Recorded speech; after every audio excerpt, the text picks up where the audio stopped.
guys, it's Kim Jong Spoon, and for today's video we're going to look at two of the new German medium tanks that are on the Leopard 1 line. So to start out with, we're going to be looking at the Tier 6 VK3001D. The reason I'm starting with Tier 6 instead of the Tier 5 Panzer III, which we're also going to look at, is the Panzer III game was much cooler, so we're going to save that one till the end. But anyways, we're starting out here on Lost Temple, and because we are a medium tank, we're going to go to the far right side and try to flank around, so that if our heavies hold the town, we can flank their heavies and pincer them and just completely destroy them, which is usually a good tactic to use for medium tanks on this map. If the heavies can hold the town and the mediums can win the hills, then you win, unless somebody or your entire team screws up a lot. But anyways, we're starting out, we're moving forward, and I'm being pretty aggressive because they really have only low-tier fast tanks. You also have to pay attention to their tank destroyers, because if they have fast TDs, then the fast TDs might meet you up here, but they really only have low-tier mediums, so I'm okay with pushing forward pretty quickly. I don't spot anything, so I'm going to pop up over here and see what we can see. And I'm sitting here, and I get spotted. Now, that M4 obviously didn't spot me, because he's behind the hill. That KV didn't spot me, so it was the T-34 that spotted me there. And we only spotted him when he fired. So we track him in place, and we're just going to try to keep him there so that we can put consistent fire in. But he repairs, and he backs up. So I don't think we're being spotted at the moment, and the Ram decides to run to the side of the map. So I decide to push forward and see if we can shoot this guy. Until the Crusader pops up. Our super clutch shot does hit, and the Churchill is spotted. I don't know if he's AFK or not, because he's sitting in what looks like this point that he spawned in, but he's clearly not, because he put one shot in. So I'm going to try to hide behind this building and take out this Churchill. He is one of their Tier 6s, so he does have one of the better guns, even if he is camping at the back of their base in the same spot that he spawned in. We want to take his gun out of play, and me pushing forward would be a bad idea, because then he would get side shots, and all of these guys would be able to shoot at me at one time, while I'd only be able to put my DPM in to work. So he goes unspotted, and I'm not keeping track of where he is. If I was keeping my cursor point at the same spot, I doubt he would move, so I would have been able to put some blind shots in, but I put one in, see the dust fly up, so that means that I didn't hit him. If you see dust fly up, that means that the shell hit the ground and produced the dust animation, so you didn't actually hit the enemy tank.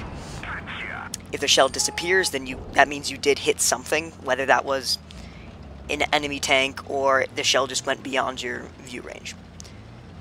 We do get the kill on the M4, so we're going to move up and see if we can get this T-34, but it looks like we won't be able to, so we fire pretty clutch, kill the Crusader, and now we're going to go and kill that Churchill. It looks like he's not going to move at all, so we're just going to put some sniper fire in, trying to stay hidden from any of the tanks. Well, the tank destroyer that's on the left side of the map, probably, yeah, the SU-100Y was just spotted. We wanted to keep that hill in between us and the middle of the town, just in case the SU-100Y was sitting there, and I really don't want to take a 130mm shell on my side.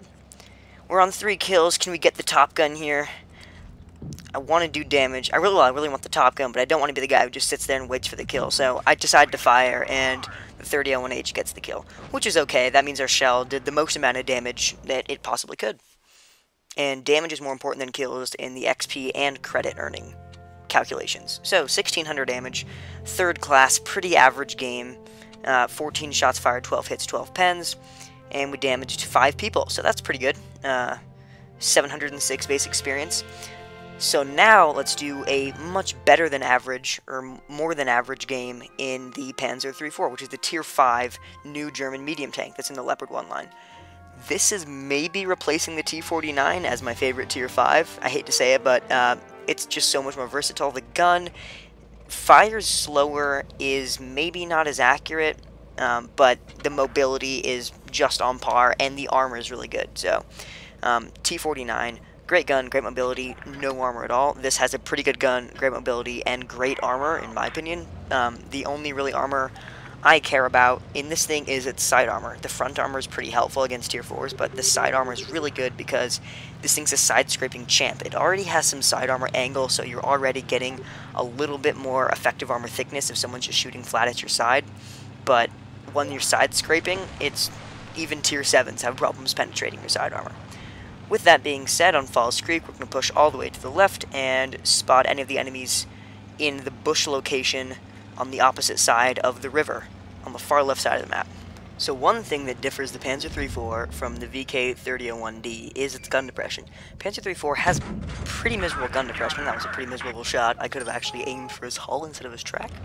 But anyways, the Panzer III-4 is pretty miserable gun depression, while the VK3001D has okay gun depression. It's really interesting because the VK starts with the Panzer IV turret and the short 75mm gun.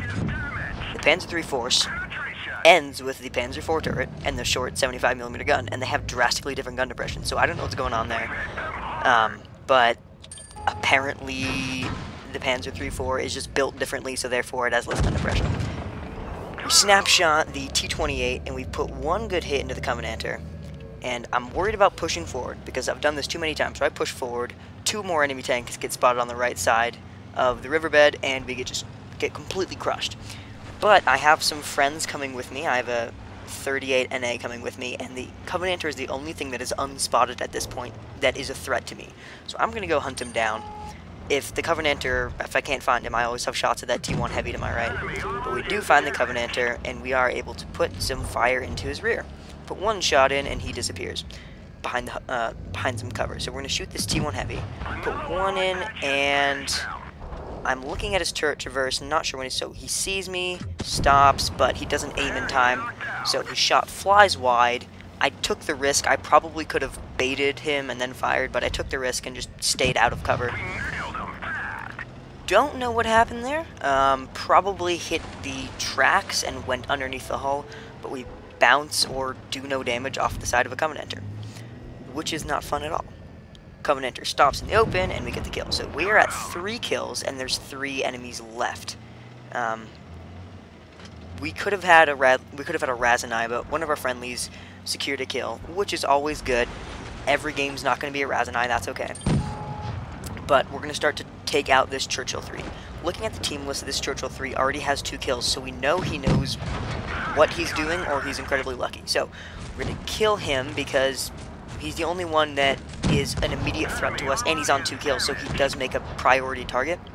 Circling him, maybe he isn't super experienced because he isn't putting super effective fire in. He's kind of moving forwards and backwards instead of using his track rotation with his turret rotation to track us down. But our 38 NA gets the kill on him, and there's only 2 left, the DW2 and the T-34, both of which are on the hill. At the moment, I was thinking, 3 kills, 3 plus 2 equals 5. There was a contest in the forums to get a Radley Walters medal, and you get 500 free gold.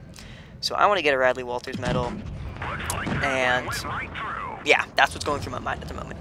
The DW2 is in a horrible position because we can shoot his side armor. He angles just in time. That was either a super good Super Unicum baitfish, or he just decided to turn his tracks. But anyways, he was tracked facing completely at a 0-degree angle to me. He repaired his tracks, and he's still facing at a 0-degree angle to me. And us side scraping right here is just allowing us to completely punish him without taking any damage. We haven't taken any damage this game other than some critical track damage because the DW2 just kept shooting our track. This is the first damage we've ever taken in this entire game, and it's 1 shot from the T-34. So, minimal damage. My damage ratio for this game is pretty good, so I'm going to try to keep this up. We have 4 kills, 1 tank left, and 2 minutes and 38 seconds left on the clock. What I'm worried about is a draw. I really, really, really hate draws. So I tell the Panzer 38 NA to capture the base because that's securing the win. I was thinking about capturing the base too, but I think I know where this guy's going to go. I'm thinking he's going to come to the left, but in a few seconds we figure out that's not true. By one of us sitting in the cap, we either A, draw him out and we can kill him, or B, we cap and we win. And a win's a win no matter if you cap or you kill all. So I'm tracking him down while the Panzer 38 NA is going to capture the base. And while a little bit of what was running through my head was, ooh, I really want to get all this damage and get this kill, we are also securing the win by having the Panzer 38 NA in the base. So we've chased this T-34 from the cap through his spawn all the way to our spawn, and it looks like he's going back to the cap to try to reset. Our super ultra mega clutch shot hits him, which surprised me.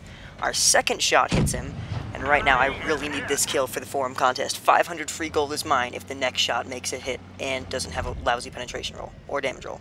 And bam, we secure the kill. 5 kills in a tier 5 game in the Panzer III-4. Let's take a look at the post-game stats.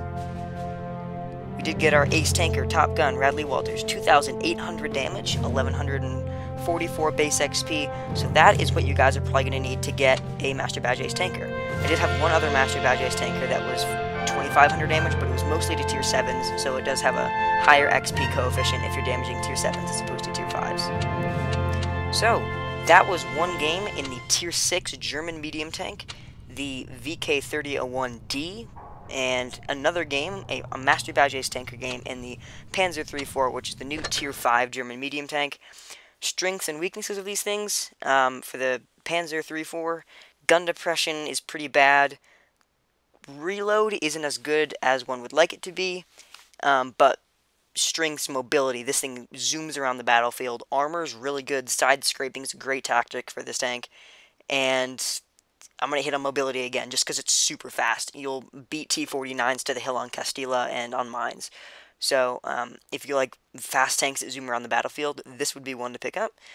Strengths of the Tier 6 VK3001D would be its mobility again. It's not quite as fast as the Panzer III-4, but it's pretty quick. It moves pretty well. Not as good on soft terrain or up hills, but on flat ground, it's pretty nippy.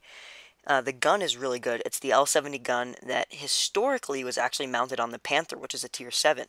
On the Panther, it's the stock gun, unless you want to use the howitzer, which is a horrible idea, but it's a pretty good gun. It has really good penetration, and the reload's really good. Gun depression is another strength of the tier 6. With the same turret, it has more gun depression than the tier 5, so I really don't know what's going on there, but apparently Wargaming feels that that's balanced. And for weaknesses of the tier 6, armor isn't as great as it is relatively on the tier 5. The Panzer III-4 is really good at side scraping, even against tier 7s, but I feel like the VK3001D isn't as great at side scraping. I feel like there are much better tactics you could be using, like peek-a-boom or going hull down. And armor, overall, as not just the side armor, is pretty weak. The turret armor isn't going to bounce anything other than the gun mantlet. The hull armor is pretty bad, unless Panzer III-4s are shooting at you with their lousy pen. If anything can pen you with AP, so I'm not quite sure about the tier 6. I feel like the Panzer III-4 is a much better tank for its tier than the VK3001D, but then again, I've only played a couple games in the VK3001D, so I'm by no means an expert. Thank you guys so much for watching. Stay tuned for more awesome tank videos coming up soon, and subscribe if you like this video.